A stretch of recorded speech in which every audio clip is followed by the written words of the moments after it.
Whoa, that was weird. Everything was in reverse.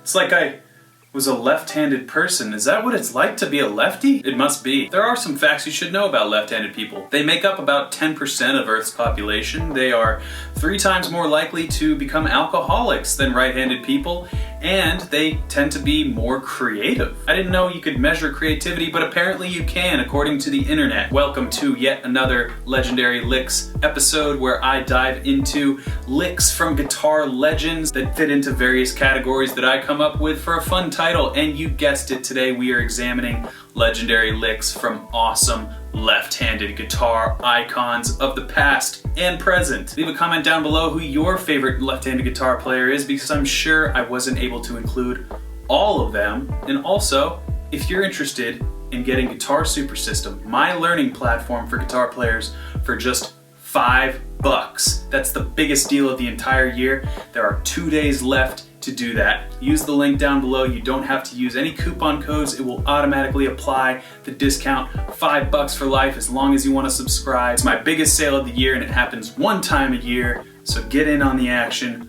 while you can. Thank you for your support. Now, let's get to the first lick, and this is called Miserlou by the legendary king of surf guitar, Dick Dale.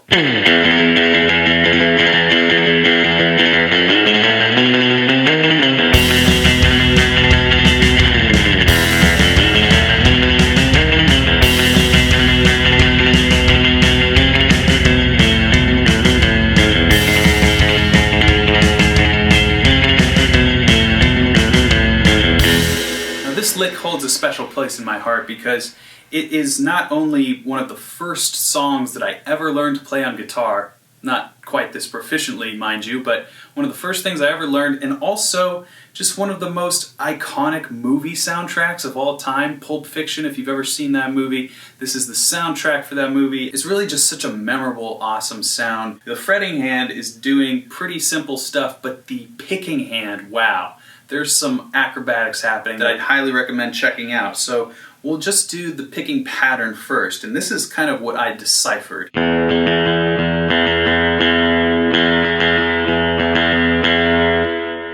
Da da da da da da da da da. That is the rhythm you want to focus on for most of these notes. There are some little bridges to get from certain notes to certain other notes, but overall, when you are staying on a note, that's the pattern that you want to follow. So once we have that down, you can start to apply it to essentially this scale. That's right, this melody is basically the Byzantine scale up and down the neck. Now, if you've never heard of the Byzantine scale, it's covered extensively in Guitar Super System, the exotic scales area.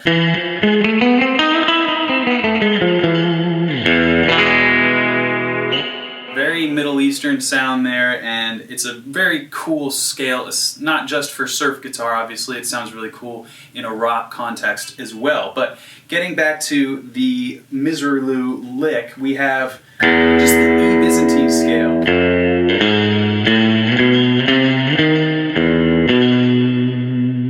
Adding that gallop in.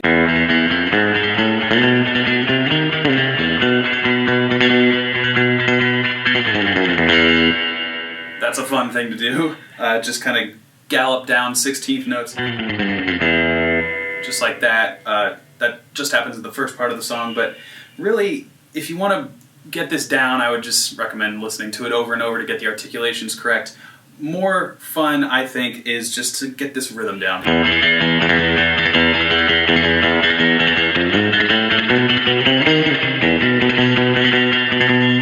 And remember, I'm picking right here next to the bridge to get that really snappy.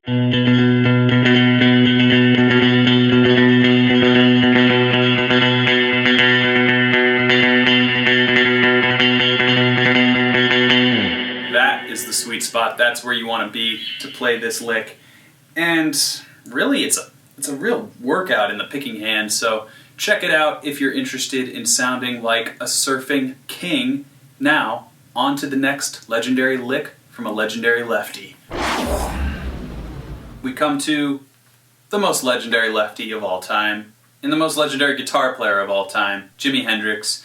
It's hard to pick one lick to show you guys, there's so many, but I'm going to choose one that is really a formative lick that I heard when I was starting out playing guitar, and it was something that Hendrix did in the All Along the Watchtower guitar solo, one of the many. And it was the least solo-y kind of thing that he played, but it was just the thing that stuck with me long after I heard the song. And all the licks are great. I'm actually going to play some of them because I just can't help it to lead into this part, but the part that I'm thinking of that I'm going to show you is this chordal part where Hendrix is essentially soloing with chords and building that into a guitar solo, something that I had never heard before.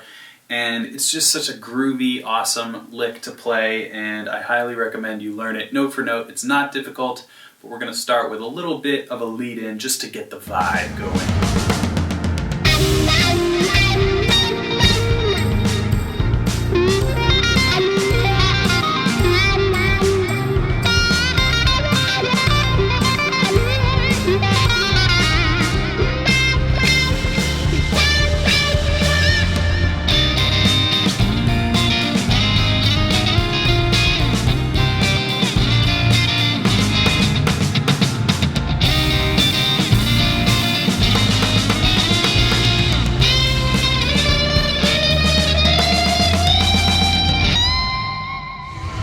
So the part that I want to show you here is this rhythm element.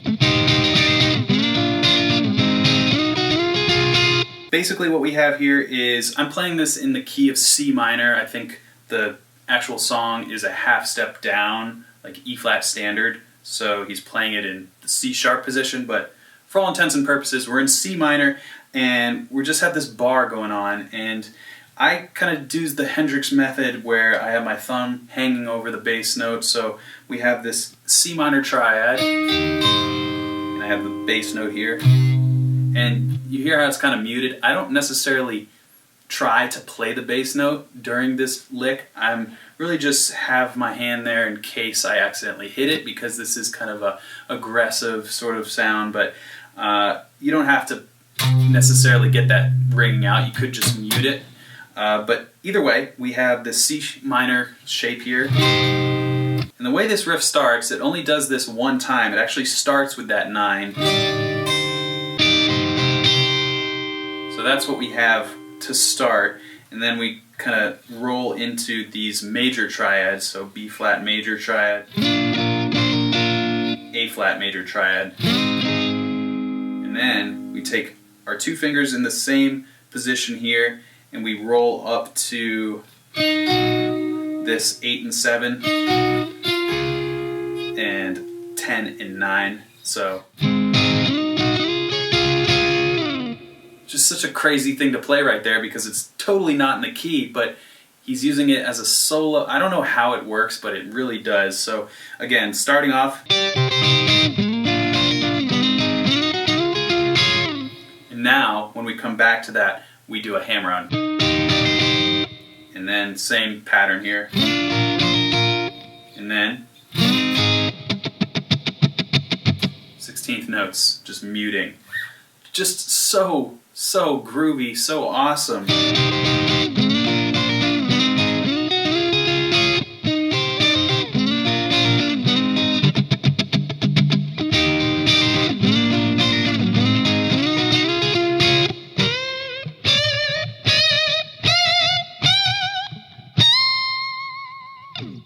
In case you want a little bonus. Now, moving on to the next legendary lick from a legendary left-handed guitar player.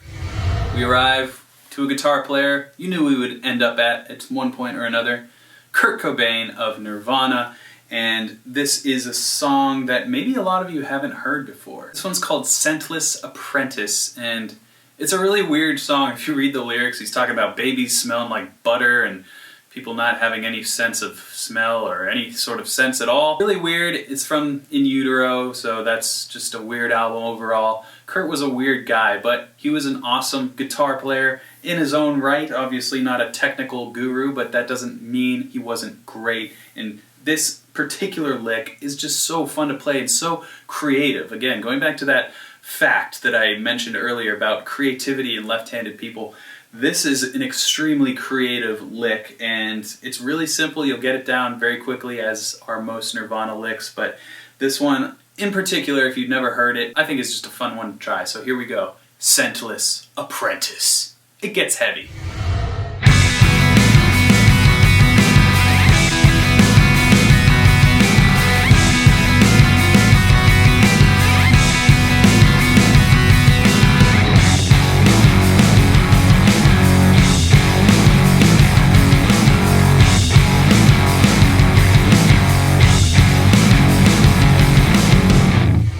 Ow.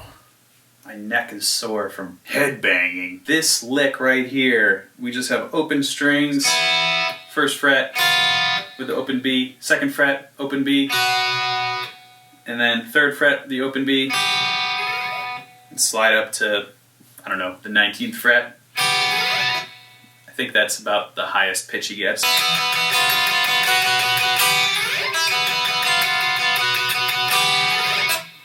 So after you get that brainbuster down, we come to the 2nd fret power chord and the 5th fret power chord, and this is the rhythm. I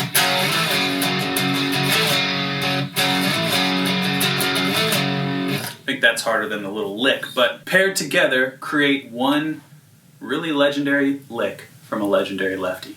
Let's move on, shall we?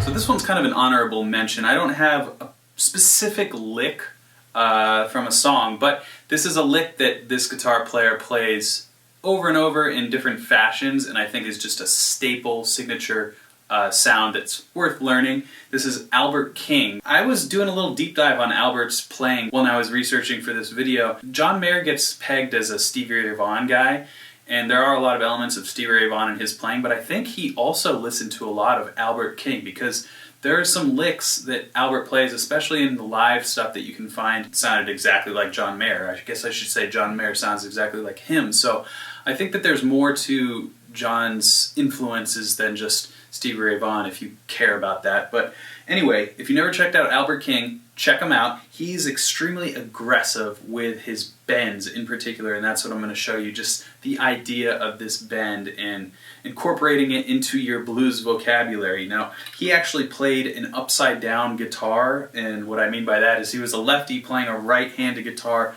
flipped upside down, probably because that's all he could find when he was a kid. Probably weren't that many left-handed guitars in the entire world at that time, so that probably lends itself to this aggressive kind of bending, because he would be bending, if you think about it, the small E string would be on top, so he would really be forcefully bending down, and that's kind of what created this sound, I think. So I'm going to do my best to emulate it on a normally stringed guitar. And that also reminds me, if you've never heard of him, he's not on this list because I can't play anything like him, but this guy named Eric Gales, if you've never heard of him, he also plays an upside down stringed guitar, and he's probably one of the best guitar players alive today. So check out Eric Gales. But let's get to the Albert King sound, if you will.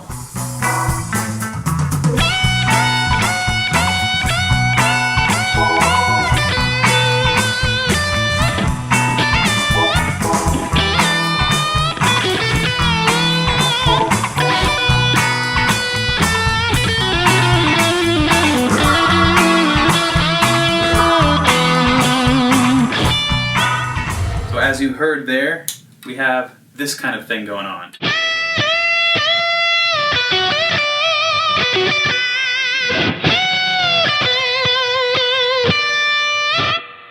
Now, that little kind of stankiness is really what his playing is all about, just the mood that he's able to convey. It's like a dude going, "Hey! Shut up! I'm talking!" It's kind of what his guitar playing is like, Albert King. So this is the bend that we want to make happen, and he really just kind of goes out of tune on purpose, I think, because the bends that he can do are right in tune.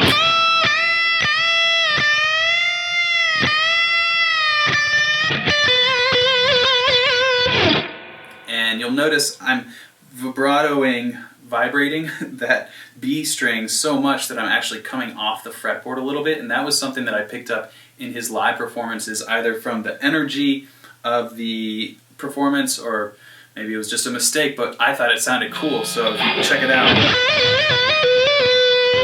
you can get really extreme with it, but just every now and then kind of makes the note go a little wild and crazy. So if I were to take that concept and apply it to something I think Albert might play, mixed with something I might play, it would sound like this.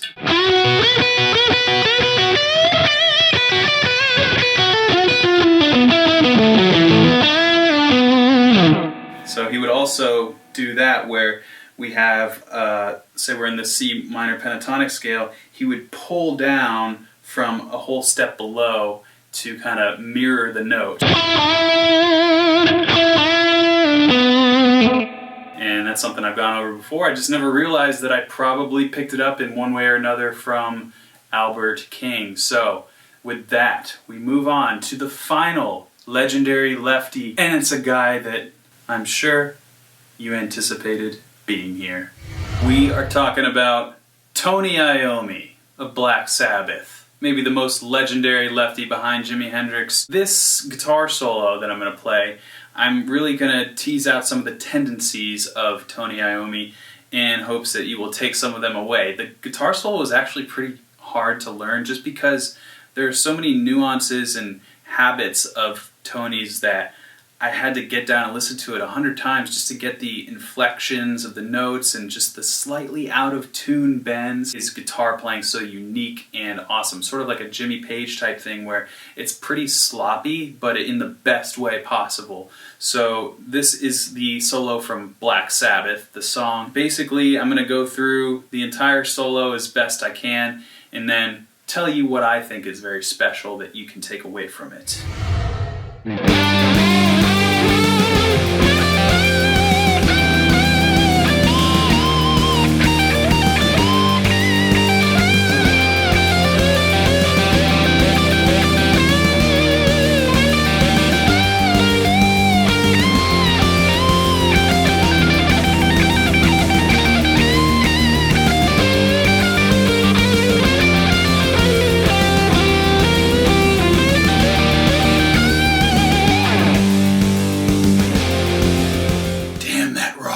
First of all, there is an obvious leaning on the pentatonic scale. We're in the G minor pentatonic scale. The first thing that I think is cool that Tony often does in his guitar solos are these double stops. And it starts essentially from the G minor root position and moves up using scale tones from that minor pentatonic sound. So it goes like this. And actually he's playing that one, which is a natural minor note. It's not technically in the minor pentatonic scale, but maybe a mistake, maybe not, whatever, it sounds awesome. And the key to that is just to have a real strong anchor on that bend and really get good at bending whole steps. So the way I practice that, I've told you 1,000 times, pick a note, go down a whole step, work on that first and then you can add vibrato. But with the double stops it's actually easier because you can go and have this anchor point in your first finger to kind of keep this even. So definitely a cool trick to learn if you've never tried it before. And you'll notice I played that in the Hendrix guitar solo as well. That kind of thing. So we have that all over classic rock and guitar playing in general. The next cool little Tony Iommi-ism is this. That is so fun. He's playing that in the context of a minor sound, but it's this major third, but he's flourishing it. And he does this kind of thing a lot with the hammer-ons. I think just because of his facility on the guitar wasn't necessarily the fastest. I mean, the dude had hardly any fingertips, so in order to kind of fake speed, if you will, he would do a lot of hammer-on pull-off type things, and that was one of the examples. And he also kind of went through it in this part of the solo. So really what to learn from that is anytime you're playing a blues lick, watch out, because the major third won't always sound awesome unless you're Tony Iommi or you place it very strategically. So if you're playing through a blues,